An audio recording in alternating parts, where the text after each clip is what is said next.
بر محمد و آل محمد صلوات.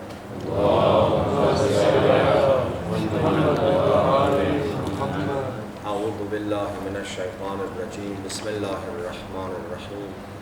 الحمد لله رب العالمین والصلاة والسلام على سیدنا و نبینا و طبیب نفوسنا و حبیب قلوبنا ابی القاسم محمد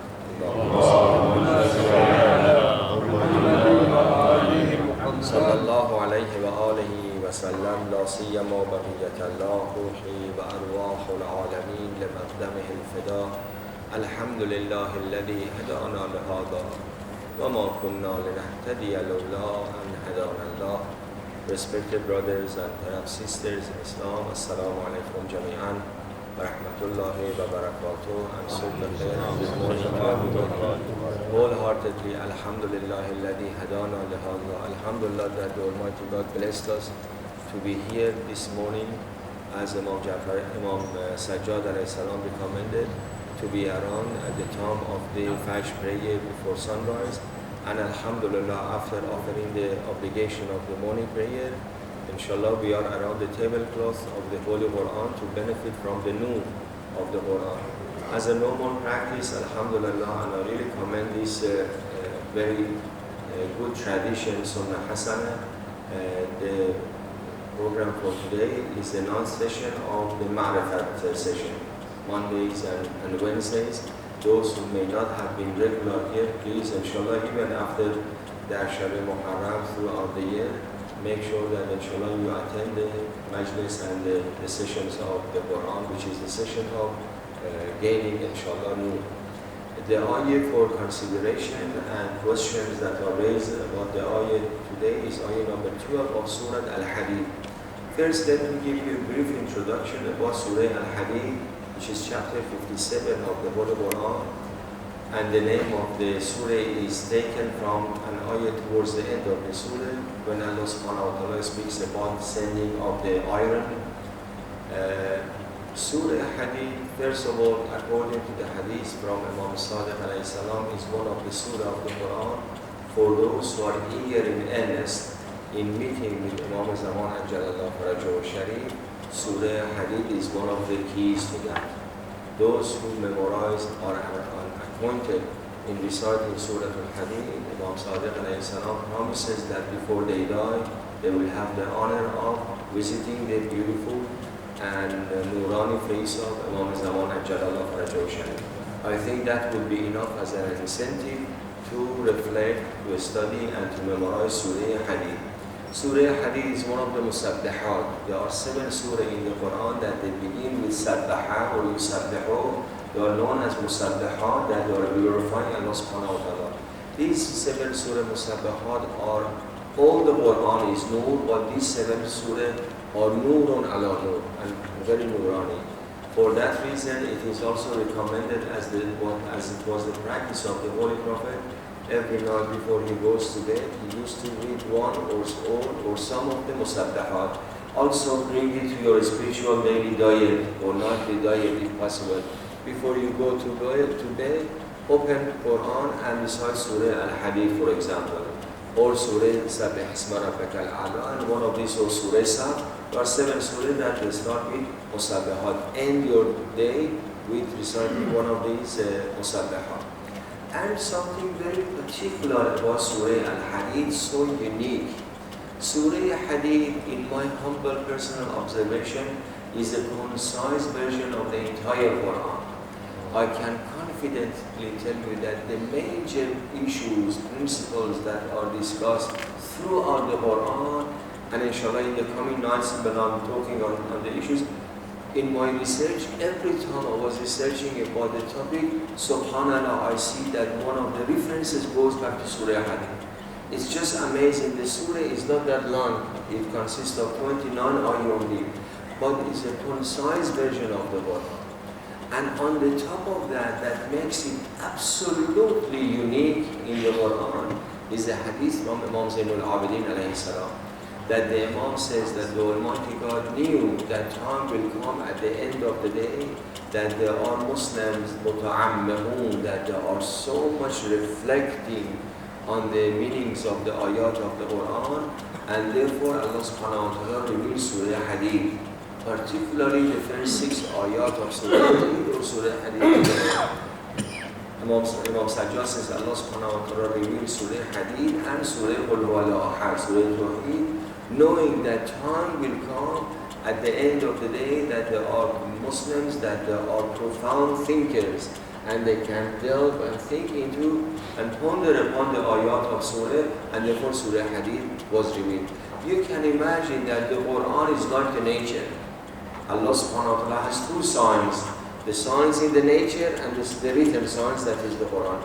Inasmuch as there are so many laws in the nature that were not discovered and still yet to be discovered, and generations after generation that comes, man discovers those natural laws. Likewise, there are so many ayat of the Quran or layers of the ayat of the Quran that time will come that generations after the generation will discover them.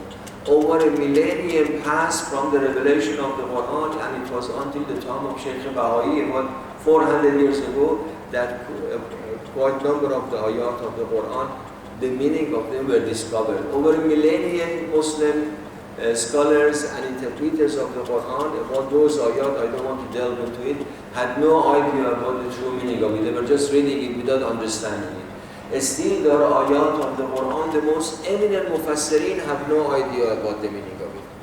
It's just like a nature. Time will come in the future that ayat will be discovered. So, alhamdulillah, jazakumullah khairah. Good on those who have chosen the ayat in Surah Al-Hadid. Surah Hadid is not an ordinary surah of the Quran. Now, ayah number 12 is the following. A'udhu billahi minash shaitanir rajeem. Yawma tara, you can look at the Quran if you have. أعوذ بالله من الشيطان الرجيم يوم ترى المؤمنين والمؤمنات يسعى نورهم بين أيديهم وبأيمانهم بشراكم اليوم جنات تجري من تحتها الأنهار ذلك هو الفوز العظيم صدق الله العلي العظيم. The contrast of this ayah is the next ayah. So they are kind of related to each other. When it speaks about munafiqeen. Perhaps you don't remember, but I remember because I always keep the notes of my lectures 5 years ago that I was here in the month of Ramadan. 1 or 2 sessions I spoke about this ayah. So if you have the recording, refer to it. And 2 nights of the month of Ramadan, we covered the meaning of this ayah briefly. There are 3 questions raised about, or 6 questions, 3 of them for today.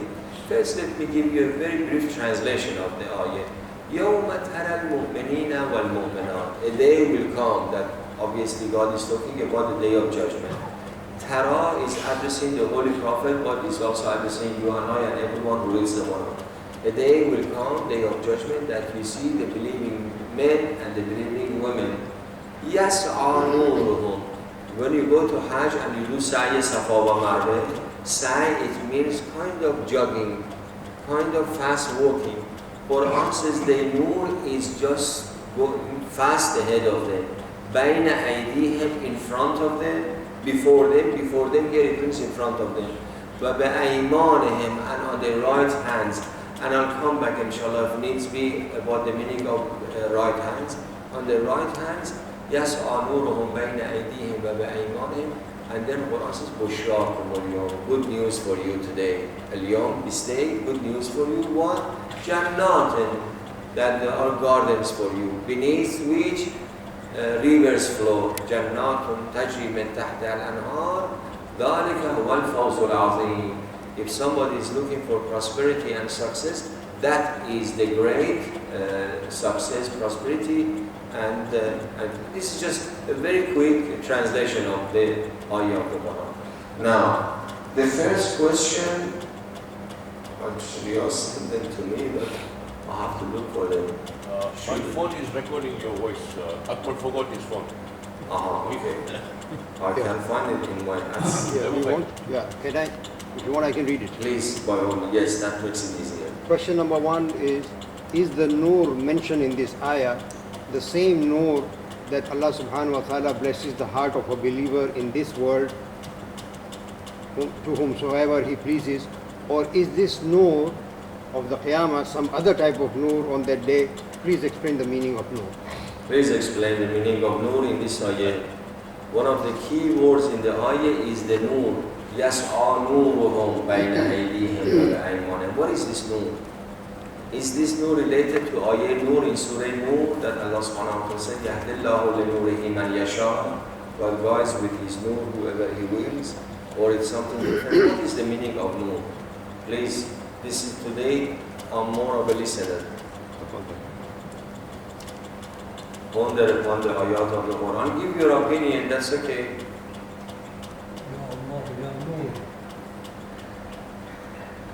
We need to reflect on the meaning of nur in the Quran, and the concept of nur is a very profound discussion, very profound discussion, and there are layers of meanings, layers of discussions.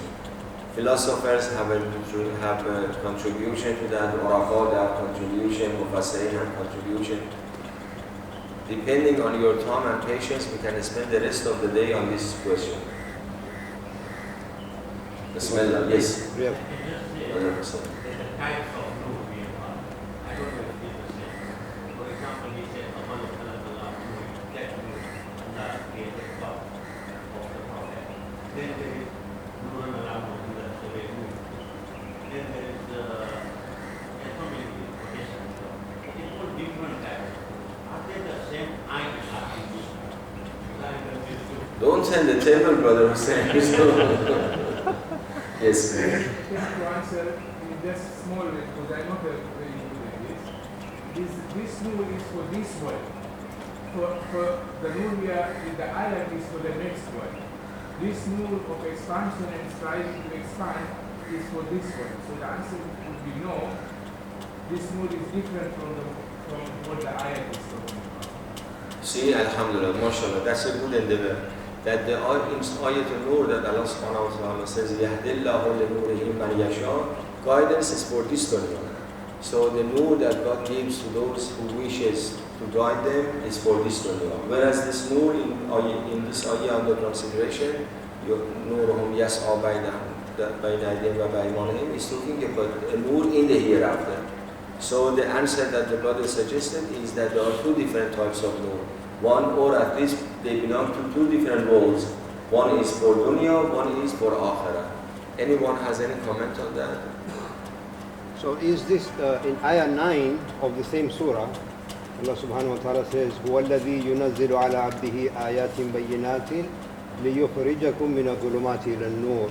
That Allah subhanahu wa ta'ala reveals or brings down on his person some proofs so that he can bring you out from darkness into light. Now this darkness into light in this world would probably mean that it will bring in knowledge and that will convert into faith for this world, according to this. You mean knowledge is darkness? No, knowledge is nur. Okay. So what in this is world, darkness? in this world, What is dhulumat? taking out from darkness, which is no knowledge or ignorance, and bringing into knowledge and that which converts into faith in this world. Okay. But in the hereafter, on the day of Qiyamah, the way the ayah says that it is a nur that is in front of you and on your right hand side, it probably means that it is those deeds that you brought through from the dunya that will show you, that will give you the guidance to go through your destination, which is Jannah. So in my opinion, it So, is again, the nur in ayah number 9 is about the nur in dunya, and the nur in ayah number 12 is about the nur in the hereafter. So you agree with the brother and you are giving more support for it, is it? So I'm saying, no, he said no. He said no. Yes.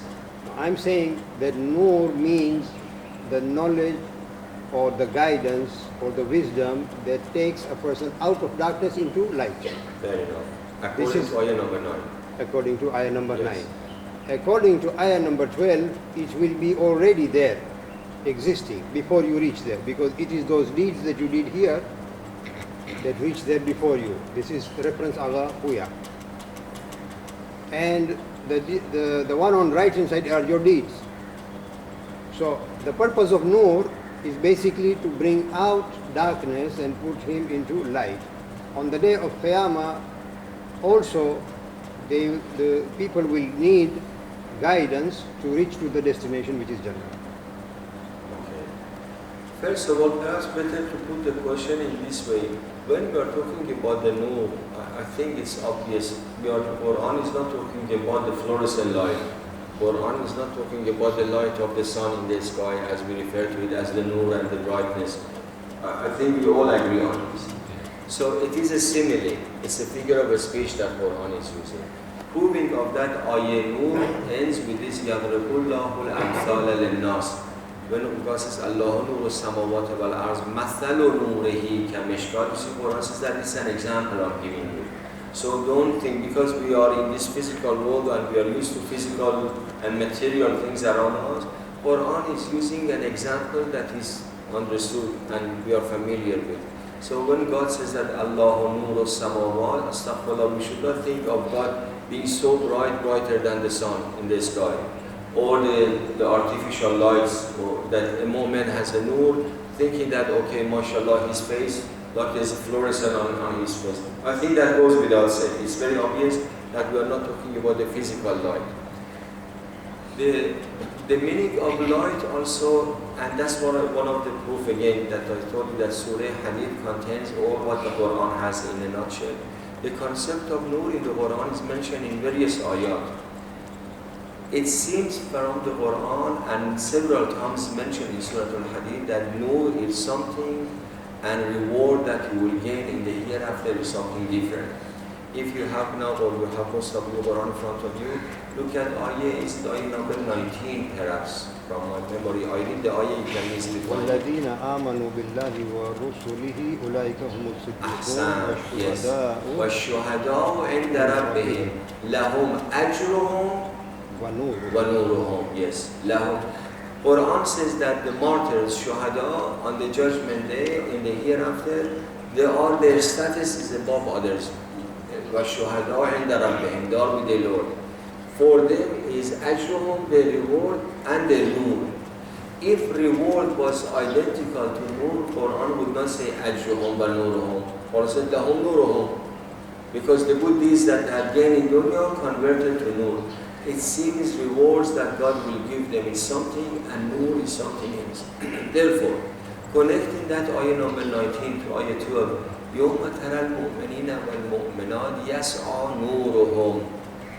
That means in the hereafter you will have a nur that you have gained, and no contradiction, brother, between the nur of dunya and the nur of akhirah. I give you an example. Faith, iman, righteous good deeds, in all different examples of them, any good deed that you and I, inshallah, we do, it creates something that in the Islamic language is referred to as nur. It brings some kind of brightness to us. To enter paradise, we need nur. Why we need nur? Because in philosophy they say as-sankhiyatu illatul indimam. Compatibility is the cause of association. In order for you and I to be compatible with paradise, paradise is place of nur. Allah subhanahu wa ta'ala is nur. Ya nuru, ya quddus. Allahu nuru samawati wal arz. Paradise is a place of nur. Nur is brightness, or I don't know, it's something that opposite to dhulma. On the contrary, Quran says that in dunya, always either you are gaining nur or nar. If you gain nur, you become compatible with paradise. If you gain nar, which is fire, you become compatible with hell. The evil deeds that we may do, it's making us compatible with hellfire because it's a nar we have gained. Good deeds that we gain, it makes us more nur and nurani until you become nurani yourself, completely illuminated. If you can imagine that, like in a computer sense, when you are uploading something, 1%, 2%, 10%, 50%, like how many percentage of you has become nurani until you are completely nurani? 100% the upload is complete. Pray to God by the time that you expire from this dunya, you have uploaded the nur as much as possible. And always ask Allah subhanahu wa ta'ala, Rabbi shrah li sadri. Ya oh Allah, expand my capacity that I can intake and I can download more and more as much as possible, so that I become as Nurani as possible. When Fatima Zahra sallallahu alayha enters on the day of judgment to pass through to paradise, the Riwayat says that she comes in Mawkabun min Nur. It's like, what is the Mawkab? Like caravan of light.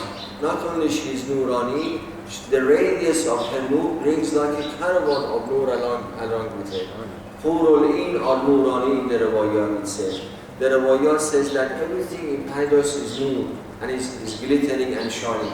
SubhanAllah, there is a hadith that for the lovers of Imam, actually this is the word Fatima Zahra and Imam Ali alayhi salam, that when Fatima Zahra and Imam Ali are talking to each other and smiling, the nur that discharges from the teeth of Fatima Zahra and Imam Ali is so bright that it brightens the whole paradise. We don't understand this. In dunya, if you want to gain the nur, Imam Zainul Abidin alayhi salam says that prolong your ruku if possible. Don't make it too quick, because the longer you stay, the more downloading occurs, the more nur you take. ما يركع عبد لله ركوعا على الحقيقة إلا زينه الله من نور بهائه. This is the hadith that Imam Sajjad alayhi salam says that the more you are in the position of the ruku, the more Allah subhanahu wa ta'ala decorate you, adorn you from the nur of His glory. So, Baha, you remember in the months of Ramadan that we are reciting, from the glory of Allah subhanahu wa ta'ala, there is a nur. That nur you will take it in your namaz. When you go to Hajj, it is not obligatory according to the famous Maraj like Ayatollah Sistani to shave your head if it's especially the first Hajj. But it's much better to do it if it's your first Hajj, even second or any time. Why? Because لِكُلِّ شَعْرَةٍ نُورٌ يَوْمَ الْقِيَامَةِ. So the nur of the Akhirah and the nur of dunya, they are not two different things. Akhirah is the reality of dunya. Akhirah is nothing other than the reality of dunya. The one who is drinking alcohol in dunya, the reality of this, we call it in dunya drinking. In Akhirah, this is fire. Al-khamru jamrun nar, says the Holy Prophet. In dunya looks khamr. Khamr means wine. This khamr is fire in the hereafter. They say that we always either take nur or nar, sins or nar, fire, good deeds or nur. Constantly you and I, it is the challenge that we have in our life. Nur versus nar, nur versus nar. The more nur you take, the more nurani you become. The more, God forbid, nar you take, the more fiery and hell-like you become. Therefore, even hypothetically speaking, if the Almighty God opens the gates of paradise to people in dunya, gain nar and nar and nar, and tells them that you may enter paradise, none of them will be interested. None of them will be interested. Not that God will not let them in. Inasmuch as the gates of masjid in dunya are open. Those whose hearts are not compatible with masjid, you see they spend money to go to a nightclub, but masjid there is no entrance fee. They come, they could come or they don't come. Why? There is no compatibility.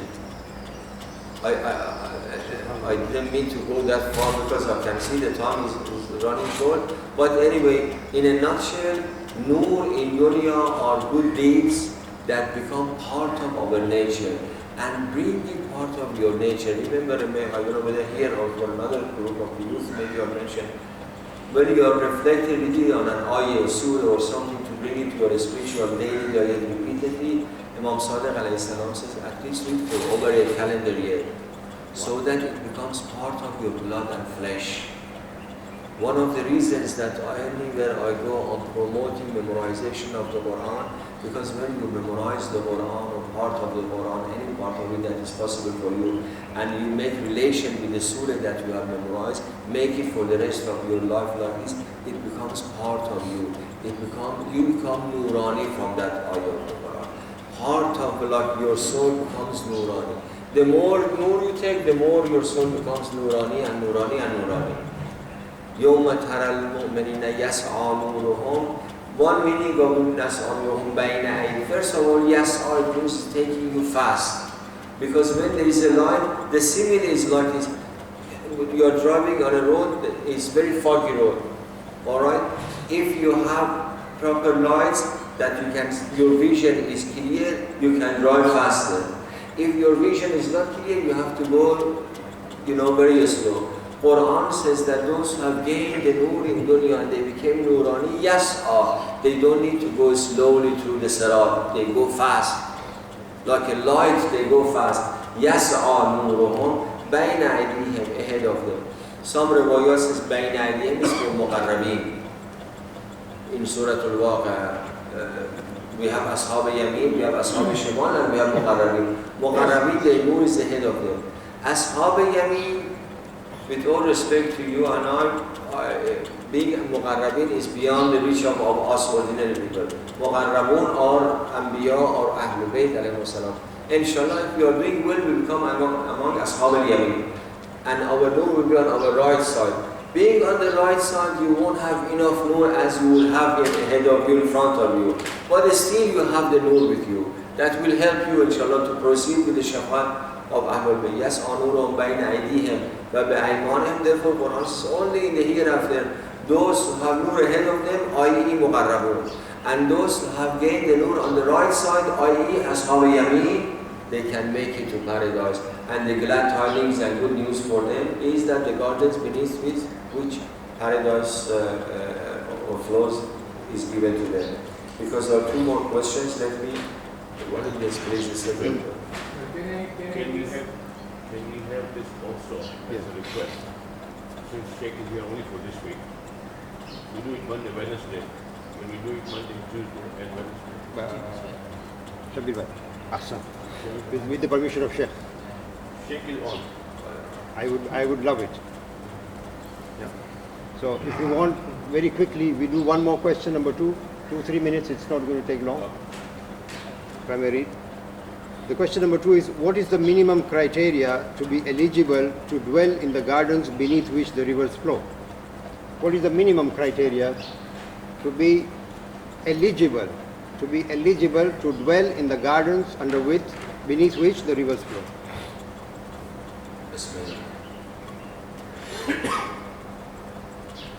We are looking for the benchmark, the very minimum requirement to enable a person to enter paradise. Very simple question. The teachings of the Quran, and this ayah in fact is implicitly giving that message as well. Bismillah. Once. Please. Faith and good deeds. Where is the goodness in this ayah? Sorry? Faith we can see. يَوْمَ تَرَى الْمُؤْمِنِينَ وَالْمُؤْمِنَاتِ. The fact that God is referring to those who will be proceeding to paradise, introducing them with the character of faith, saying that believing men and believing women, yes, that clearly shows that to go to paradise you need iman. So faith is the bare minimum requirement. But what about righteous good deeds? Do we need righteous good deeds also as well, or faith is enough? The bare minimum we are talking about. There is, I think, one ayah. Unfortunately, I don't have my phone with me. الَّذِينَ آمَنُوا وَعَمِلُوا الصَّالِحَاتِ أُولَٰئِكَ, and then Allah mentioned, I can't remember. Yes. Please. Anybody else? Rashid bhai. Tafadhal. The question is, what is the minimum requirement to be able to enter Jannah? That's all? That is faith. There is an ayat for that. Yes. Just look into that ayat. Yeah. So you carry on to private ayat. That's all right. We don't need to look for, because of course this is mentioned in When it says, yes. it says, verily Allah will not forgive their partners we set up with him, and he will forgive other things to whom he will give. So the minimum requirement to be eligible for this note is monotheism. Yes. Very correct. إن الله يغفر لا يغفر أن يشرك به ويغفر ما دون ذلك لمن يشاء. But there are many ayat like this in the Quran as well. Luqman also is advising to his son similarly, يا بني لا تشرك بالله إن الشرك لظلم عظيم. With reference to this particular ayat, the answer is in the ayat itself. You don't need to go anywhere else in the Quran. The answer is in the ayat.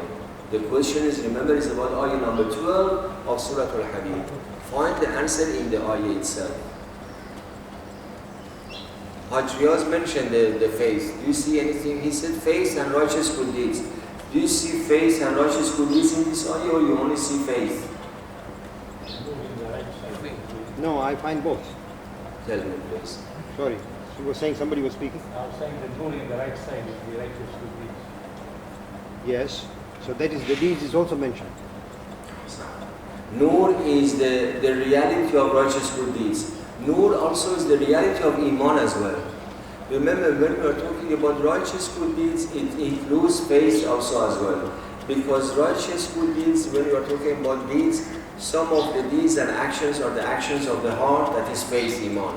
Some of the actions are the actions of the limbs, like when you pray, when you fast, when you are traveling to Hajj. These are action, is not only what you do with your hands and legs. Your thinking is also your action. Your belief is part of the action of the heart as well.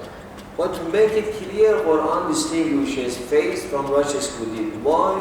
For the reason that if somebody only says, like what the brother quoted in Surah Luqman, somebody says, Ashhadu an la ilaha illallah wa ashhadu anna Muhammadan Rasulullah, and dies, he goes to paradise. There is no good deeds. They were actually at the time of Islam people like this, converted to Islam right when the battle of Uhud started. And during the battle he died. He became martyr. The Prophet says that he did not offer one rakat namaz even, but he is in paradise. Because he did not have the opportunity. Had he survived it, he would have done it. So if somebody says the testimony of faith and immediately dies, because he had the faith, he will enter paradise. So the very bare minimum requirement for gardens beneath which paradise flows is faith. And that's why Quran here says, يَوْمَ تَرَى الْمُؤْمِنِينَ وَالْمُؤْمِنَاتِ. The only character God is explicitly mentioning is Iman. Of course, Iman brings nur. يَسْقَى نُورُهُمْ بَيْنَ أَيْدِيهِمْ وَبِأَيْمَانِهِمْ. Righteous good deeds is definitely a requirement throughout the Quran is mentioned. Usually when you check the face in the Quran, you see that الَّذِينَ آمَنُوا وَعَمَلُوا الصَّالِحَاتِ. These two are coming together. For the reason that yes, righteous good deeds is also a requirement, but as long as I had the opportunity for it. Now that we are talking about the very bare minimum requirement, God and the hereafter, unless I have faith in God, paradise is not for me. But faith and righteous good deeds, if I had the opportunity for the righteous good deeds, is also a requirement. Can I say something like to question one?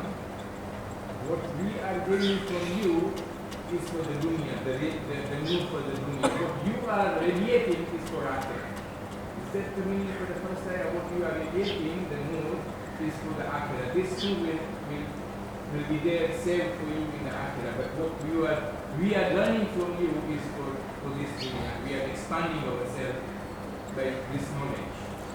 Can I say something? According to, there's a lot of philosophical discussions behind this and numbers of ayat of the Quran. In our mind, there is a lot of misconceptions about dunya and akhirah. Don't think of dunya and akhirah like two different planets. That from this planet, then I will be flying or will be taken to another planet. Like two distinct planets in our mind. Now when you think of dunya and akhirah, how do you think about them? If you think, usually our untrained brain is like two different planets, two different complete worlds. It's not like this. When you are having something on the screen or something is reflecting on the wall, there is a reality, there is a shadow of it. This dunya is the shadow of the akhirah. It's one entity, one reality. يَعْلَمُونَ ظَاهِرًا مِنَ الْحَيَاةِ الدُّنْيَا وَهُمْ عَنِ الْآخِرَةِ هُمْ غَافِلُونَ. Dunya is the apparent part of the akhirah. Akhirah is the hidden part of dunya. One reality, one world, but two different facets of it. And that's why the Prophet says that things that look something in dunya, the reality of it is different in akhirah. If you like to give the example of dreaming and the interpretation of the dream. Dream and the interpretation of the dream are not two different entities, but you see it in different forms. In the dream, you see it like drinking milk. You go to a dream interpreter, they say, inshallah, you will be granted some knowledge. What looks and appears in the dream appear to you in the form of milk. The same milk, the reality of it in the real world is knowledge.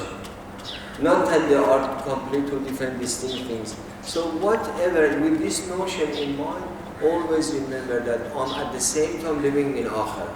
As I'm living in dunya, I'm at the same time living either in paradise or in hell. Proof of that, as I told you, there are numbers of proofs for that. The Prophet says, "Badiru ila riyad al-jannah." Hasten to the gardens of paradise. God, where are the gardens of paradise? The Prophet says, "Halaqul dhikr," such gatherings. When you are reading the Quran, so you are already sitting in paradise, inshallah, with a sincere intention, already sitting in paradise. The reality of this gathering will come back to us, inshallah, Ya Rab. Time will come in the hereafter, inshallah, this gathering. Please remember the faces. We are going to meet, inshallah, again. Is it today the 2nd of September? 2nd September 2019 is already registered, and we are talking about ayah Yawma Taral Mu'minina wal Mu'minat. Inshallah, the nur that we have discussed it will come back to us, and we'll see the reality of this session. Only Imam Sadiq alayhi salam says, only people, if they could see the reality of good and evil, as if they would not be generous, as if they would want to do anything other than namaz and ruku and sajda and things like that. People, they don't see it. Imam Sadiq says that people are blind. And in a sense, it's good that they are kind of blind. Otherwise, the affairs of dunya would be suspended. Who would wish to go earn money and anything? No buildings would be built. People would be only interested in building the akhirah. By the way, dunya and akhirah, one entity. One is the apparent, another one is the reality, the interpretation of this apparent. I have to control myself not to speak much.